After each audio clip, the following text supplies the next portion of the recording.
Bagi kita semua, izin perkenalkan diri, nama saya Putri Kristiana Sirait, NIM 42033210024 dari Program Studi Pendidikan Fisika dari Universitas Negeri Medan. Di sini saya akan menjelaskan tentang rekayasa ide saya yang berjudul tentang pendekatan dan model pengembangan kurikulum 2013. Belakang dari isi rekayasa ide saya adalah program kurikulum, yang artinya segala sesuatu yang diberikan kepada peserta didik dalam pelaksanaan sistem belajar mengajar dan dalam rangka sistem pencapaian tujuan. Jadi isi dari kurikulum ini diambil dari jenis bidang studi yang diajarkan dari isi program di dalam tiap-tiap bidang studi. Dan konsep pembelajaran dari kurikulum 2013 ini adalah meliputi kegiatan belajar dalam mengamati, memberikan pernyataan, mengumpulkan informasi, mampu menganalisis, dan mampu berkomunikasi yang sudah ditemukannya dalam kegiatan analisis. Adapun rumusan masalah dari rekayasa ide saya adalah apa itu pengertian dari kurikulum 2013 dan apa saja kelebihan kelemahan dari kurikulum 2013 dan model apa saja yang dapat mengembangkan kurikulum. Tujuan dari rekayasa ide saya ini adalah untuk mengetahui apa itu pengertian dari kurikulum 2013, mengetahui kelebihan dan kelemahan dari kurikulum 2013, dan model apa saja yang dapat dikembangkan dalam kurikulum.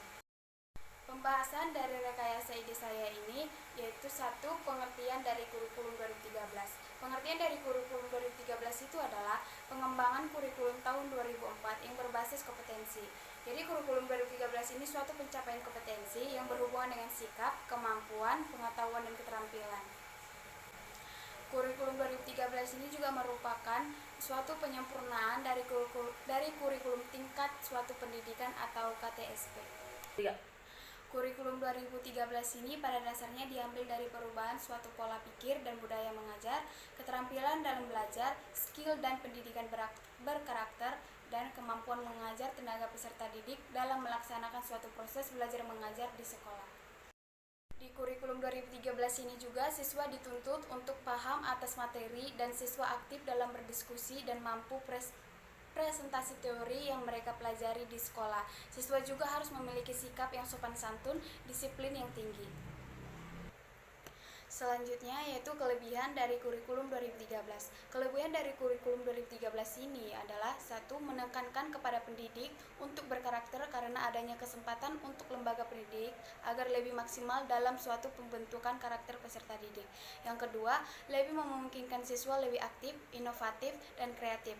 Untuk kurikulum 2013 ini juga memberikan sisi keunggulan UN untuk mendorong siswa untuk lebih aktif, karena di kurikulum ini lebih didesainkan agar siswa lebih inovatif dan kreatif dalam proses belajar mengajar atau di dalam berbagai hal apapun itu.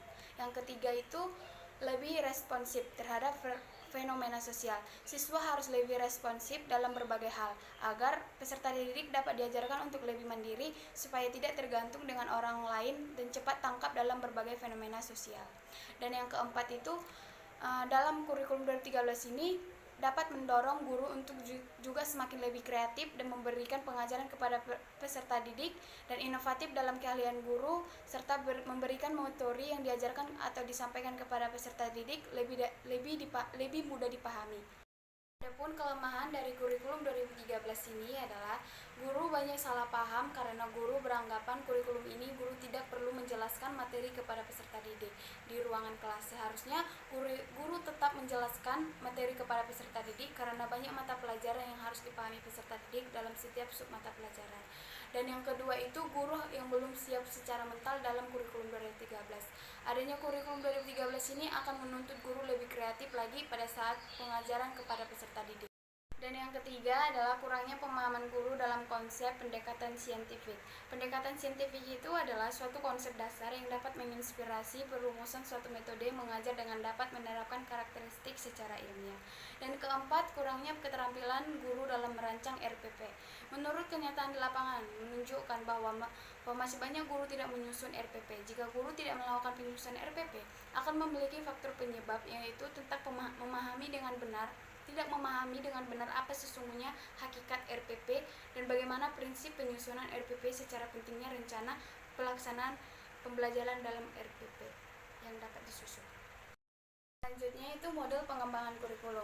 Di rekayasa diri saya ini ada 3 model pengembangan kurikulum yang saya ambil. Di antaranya yaitu model Taylor. Model Taylor itu adalah lebih bersifat dengan merancang untuk suatu kurikulum suatu dengan tujuan dan misi.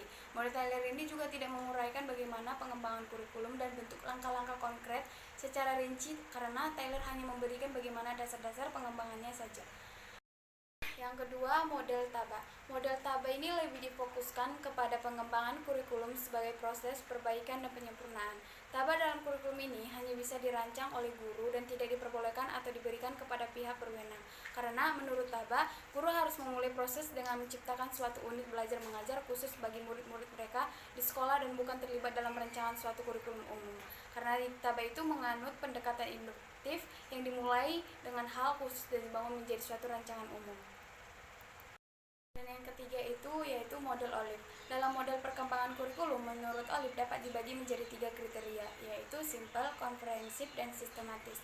Walaupun model ini memiliki komponen-komponen paling penting, namun model ini dapat diperluas menjadi model yang menyediakan detail tambahan dan menunjukkan beberapa proses yang diasumsi oleh model yang lebih sederhana.